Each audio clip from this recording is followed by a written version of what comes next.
The Fantastic Beasts series looked like a guaranteed hit, backed by a beloved franchise, the original author, and a global audience eager for more magic. The anticipation was electric, with fans hoping to revisit the wizarding world they'd grown up loving, but through a fresh lens and new characters.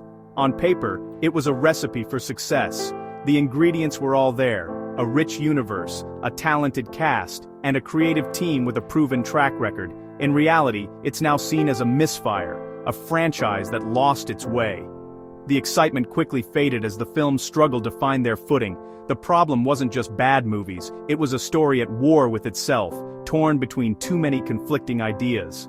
The narrative felt pulled in every direction, never settling on a clear identity. Was it a whimsical adventure about a magizoologist, a dark political thriller, a Dumbledore family drama? Each film seemed to shift genres, leaving audiences unsure what to expect. It tried to be all three, and satisfied no one. The result was a muddled tone that left even die-hard fans scratching their heads. The first film promised discovery and wonder, but the sequels traded that for grim, convoluted politics. The sense of adventure was replaced by heavy exposition and endless subplots. Audiences got tonal whiplash. The light-hearted spirit was replaced by a story that felt more like homework than magic. Instead of escapism, viewers were left with confusion and fatigue. The franchise became a battle for its own soul, and viewers were caught in the crossfire. Every new installment seemed to contradict the last, deepening the divide. Fantastic Beasts is a cautionary tale, showing how even the most promising properties can collapse under the weight of their own ambition. When a story tries to be everything, it risks becoming nothing at all. When lore trumps character, and complexity is mistaken for depth, the magic fades. The heart of the story gets lost in a maze of details. The series was built on gold, but the architects couldn't agree on the blueprint. Creative visions clashed, and the foundation began to crack. So, let's dissect this beautiful, tragic mess and figure out exactly where the magic went wrong. By understanding its downfall, we can learn what it truly takes to build a lasting cinematic universe. The unraveling of Fantastic Beasts is a lesson in how not to build a franchise. Fantastic Beasts and Where to Find Them arrived in 2016 as a breath of fresh air, promising a bold new chapter in the wizarding world. For the first time, we explored the wizarding world without Harry Potter, stepping into a universe that felt both familiar and entirely new. Set in 1920s New York, it offered gorgeous world-building and a simple, enchanting premise. Newt Scamander accidentally unleashes magical creatures on the city, setting off a chain of whimsical and dangerous events. The film's heart was discovery, the beasts themselves, each a marvel of imagination, brought to life with dazzling effects and a sense of wonder. The sequence inside Newt's suitcase was pure magic, recapturing the awe of discovering the wizarding world for the first time and inviting audiences to dream again. Newt was a gentle, compelling hero, motivated by compassion, not destiny. His love for magical creatures set him apart from the typical chosen one narrative. The supporting cast, especially Jacob and Queenie, gave the story warmth and heart, grounding the magic in genuine human connection and humor. The conflict was clear: find the missing creatures and stop a destructive obscurus, all while navigating a city on the brink of chaos. Grindelwald was just a shadowy threat, leaving the focus on Newt and his beasts and allowing the story to breathe without being overshadowed by a larger villain. The film delivered what fans wanted: more magic, more wonder, and a character-driven adventure that felt both fresh and nostalgic. It was about passion, conservation, and the beauty of the misunderstood, celebrating the magic in caring for what others fear. The tone was whimsical and sincere, a tone the sequels would quickly abandon, trading wonder for darkness and complexity. Audiences were left wondering what happened to the movie they thought they'd signed up for.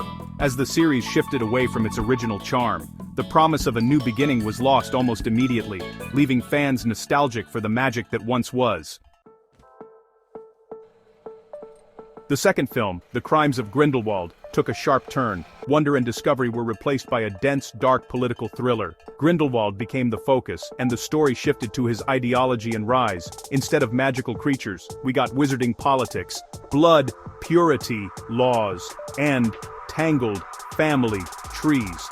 The tone turned bleak, the color palette faded, and the adventure vanished. The shift was abrupt, a bait and switch that left audiences cold. The problem wasn't Grindelwald as a villain, but that his story belonged in a different franchise.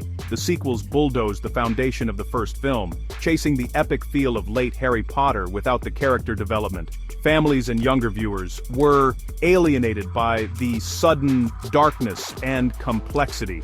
The series asked audiences to pivot from lighthearted fun to grim allegory with no warning. It was a risky gamble that fractured the audience. The first major sign the franchise was losing its way. Newt Scamander began as the heart and soul of the franchise, a gentle, awkward hero whose compassion for magical creatures set him apart from the usual protagonists. He wasn't just a wizard, he was a caretaker, a friend to the misunderstood, and someone who saw wonder where others saw danger.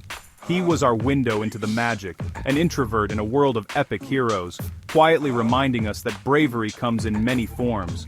But as the series progressed, Newt was gradually sidelined in his own story, his presence shrinking as the narrative grew louder and more crowded. The plot shifted to Dumbledore's war, and Newt became a bystander, his passion for creatures reduced to a quirky hobby rather than the driving force of the story. He was sent on errands, no longer driving the narrative or making the crucial choices that shaped the world around him. The emotional core was hollowed out.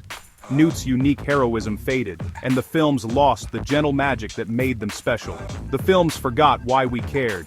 This odd, kind man and his love for magical animals, the quiet moments that made the world feel real. The franchise didn't trust that a magizoologist's story could sustain 5 films, doubting the power of a quieter, more personal journey. So it grafted on a conventional war, losing its most compelling asset, its heart and originality, in the process. As Newt faded, so did the series' claim to its own title, drifting away from what made it unique.